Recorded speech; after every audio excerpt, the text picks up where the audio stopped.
2025 થી 27ની ઉમેદવારી કરેલ દરેક ઉમેદવારો તથા બધા ક્રાંતિવીરો ભાઈઓ તથા બહેનો દરેકને જય જિનેન્દ્ર। ક્રાંતિકારી પક્ષ એક અનુશાસનથી ચાલી રહેલો પક્ષ છે, જેમાં દરેક કાર્યકર્તા હોઈએ તેની વડીલો એના ઉપર બરાબર એટલી જ નજર હોય છે, એક એક કામની ચકાસણી પ્રોપર થતી હોય છે।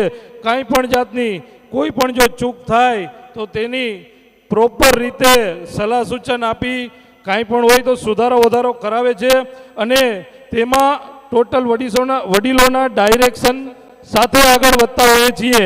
એમાં પણ ખાસ મેડિકલ સહાય કે નાના જ્ઞાતિજનની કોઈ પણ મદદ હોય તેના માટે જ્ઞાતિજનને કદાચ બીજી વાર ધક્કો પણ ન પડે તેની પૂરેપૂરી તકેદારી રાખી અને કોઈ પણ કામ કરવામાં આવે છે। જેમાં ખાસ તો કહીએ ને, નાનામાં નાની ચીજની ધ્યાનમાં ખાસ કહીએ ને કે કોઈ હોસ્પિટલના મેડિકલના બિલ આવે તો એ બિલ કેમ ઓછા કરાવવા, બિલના એની અંદર કોઈ પણ બિલ વધુ હોય ક્યાંય પણ એમ લાગે તો આપણે ઓછા કરવામાં ખાસ આપણા કાર્યકર્તા છે એવા સનીલ ગઢા અને કમલેશ મારુ, જે કોઈ પણ જગ્યાએ કોઈ પણ હોસ્પિટલમાં એમને ઘણી જગ્યાએ એટલો એક હોલ્ટ બનાવેલો છે કે કાંઈ પણ કોઈ બિલ હોય 20 થી 30% બિલ ઓછું કરાવેલા હોય એવા ઘણા બધા દાખલાઓ છે।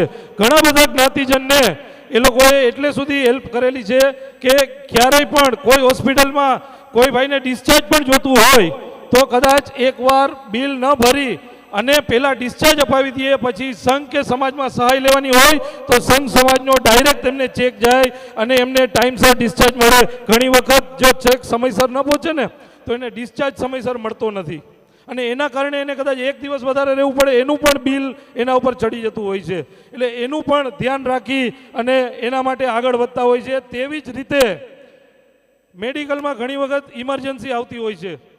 ઇમરજન્સીમાં ખાસ કહું તો એમાં જરૂર પડે જ્યારે હોસ્પિટલ શિફ્ટ કરવાની કે ઇમરજન્સીમાં ઘરે હોય અને એને ઇમરજન્સીમાં એમ્બ્યુલન્સની જરૂર પડે તો આપણા સમાજની અંદર એવા પણ એક અહીંયા કોરોના યોદ્ધા તરીકે બિરાજમાન વિનુભાઈ માલદે અને તેમના પરિવાર તરફથી 2 એમ્બ્યુલન્સ સમાજમાં અહીંયા વાડીમાં રાખેલી છે, જેનું સંચાલન કોઈ પણ જગ્યાએ દિવસ રાત 24/7 ક્યારેય પણ કદાચ એની જરૂર પડે એમ્બ્યુલન્સ ચીજ એવી છે 95% જેને ઇમરજન્સીમાં જરૂર પડતી હોય છે। 2-5% જ કેસ એવા હોય જેમાં પ્લાન હોય કે પહેલેથી જ કે આ સમયે એમ્બ્યુલન્સ લાગશે, પણ એ ઇમરજન્સીની અંદર આપણા સમાજની અંદર આપણા ભાઈઓ જેમ કે અતુલ ગોસરાણી અને કિરણ હરિયા, જે કોઈ પણ સમયે ક્યારે પણ રાતના પણ કદાચ છે ને કોઈ પણ સમયે તમે ફોન કરશો ને, એવા 1-2 તો મારા અનુભવ કહું છું, મેં એમને ફોન કર્યો હોય કે ભાઈ આ જગ્યાએથી ફોન આવ્યો છે, તમે જલ્દી પહોંચો, એમને એમ્બ્યુલન્સની અર્જન્ટ જરૂર છે। કદાચ હું 5 મિનિટમાં એને બીજો ફોન કર્યો છે ને તો એ એના ઘરે પહોંચી ગયા હોય છે। ફોન મૂક, હું હમણાં એમને પહેલાં એમ્બ્યુલન્સમાં બેસાડું છું, પછી આપણે વાત કરીએ। એવા દાખલા પણ મેં જોયા છે જે આ સમાજની તાતી જરૂરિયાત છે।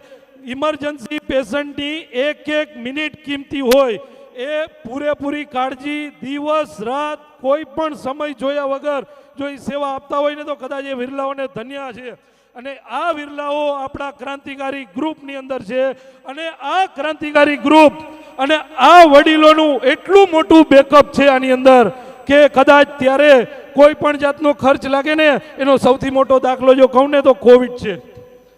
એ સમયની અંદર જે ઇમરજન્સી ખર્ચ જે પણ લાગ્યું એ on the spot fund arrange કરીને સામેવાળા જ્ઞાતિજનને તકલીફ ન પડે તેમ એમને ફંડ એરેન્જ કરીને તાત્કાલિક સુવિધા મળે એવી પૂરી કોશિશ કરવામાં આવે છે।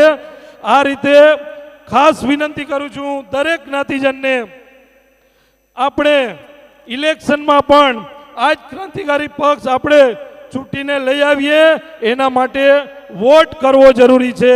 આ ઘણા લોકો એમ કહેતા હોય ઇલેક્શન ન થવા જોઈએ, પણ જ્યારે સમાજમાં 2 પક્ષ હોય ત્યારે ઇલેક્શન કરવા પડતા હોય છે, ત્યારે ખાસ ઇલેક્શનમાં આપણે કરવું પડે તો ઇલેક્શનની અંદર ખાસ તકેદારી રાખજો, વોટિંગ હરેકને કરાવજો.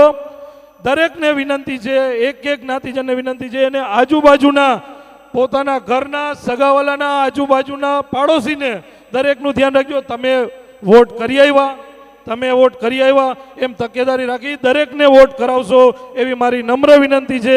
કદાચ હું બોલવા જઈશ ને 2 વર્ષનો અનુભવ કદાચ મંત્રી તરીકે હતો ને તો કદાચ 1 કલાક ઓછી પડે, પણ અત્યારે બધાનો સ્પીચ લેવાની છે અને થોડી મર્યાદા પણ છે, એટલે શોર્ટમાં પતાવું છું. પણ દરેકને વિનંતી, ખાસ વોટ કરવા જજો.